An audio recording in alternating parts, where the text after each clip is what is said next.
Start introduction to endocrinology. अब हमारे पास ना हार्मोन्स होते हैं, हार्मोन्स की क्लासिफिकेशन होती है। पहले तो हमारे पास एक प्रोटीन या पॉलीपेप्टाइड्स आ जाता है, उसके अलावा हमारे पास स्टीरॉयड हार्मोन्स होते हैं और फिर हमारे पास डेरिवेटिव्स ऑफ अमीनो एसिड्स होते हैं। तो जो प्रोटीन या पॉलीपेप्टाइड हार्मोन्स है ना, उनमें हमारे पास hormones from the anterior and posterior pituitary आ जाते हैं।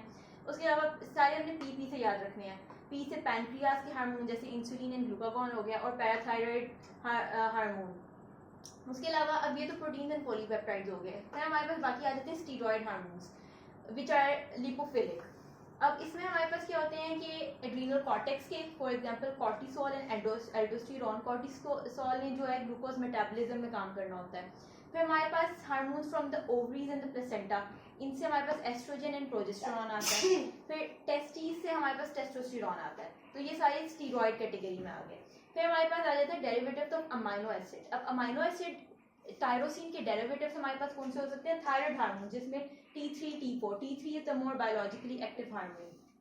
फिर हमारे पास एड्रीनल मेडुला। अब ये याद रखें, एड्रीनल कॉर्टेक्स के जो होंगे वो स्टीरॉयड के कैटेगरी में आएंगे और एड्रीनल मेडुला जिसमें एपिनेफ्रिन एंड नॉन एपिनेफ्रिन है वो अमाइनो एसिड की कैटेगरी में आएंगे। फिर हमारे पास आ जाता है कि जो पॉलीपेप्टाइड ज्यादा देन 100 अमाइनो एसिड्स के होंगे मुश्तमिल होंगे उनको हम प्रोटीन्स कहते हैं, और जो लेस देन 100 अमाइनो एसिड्स होंगे उनको हम पेप्टाइड्स कहते हैं। नेक्स्ट टॉपिक आ जाता है सिंथेसिस ऑफ हार्मोन्स। अब ये जो हार्मोन्स है हमारे पास सिंथेसाइज कैसे होते हैं? तो एंडोप्लाज्मिक रेटिकुलम में ना रफ पोर्शन में, क्योंकि ये हार्मोन्स तो प्रोटीन इन नेचर मेजरली होते हैं और वैसे स्टेरॉइड भी होते हैं, लेकिन pre pro hormones in the endoplasmic reticulum पहले फॉर्म होते हैं।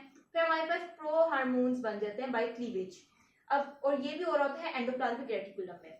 अब क्या होता है कि वो गोल्गी अपेरेटस की तरफ चले जाते हैं फॉर पैकेजिंग। अब पैकेजिंग के बाद दोबारा क्लीवेज होगी and they will form the biologically active hormones.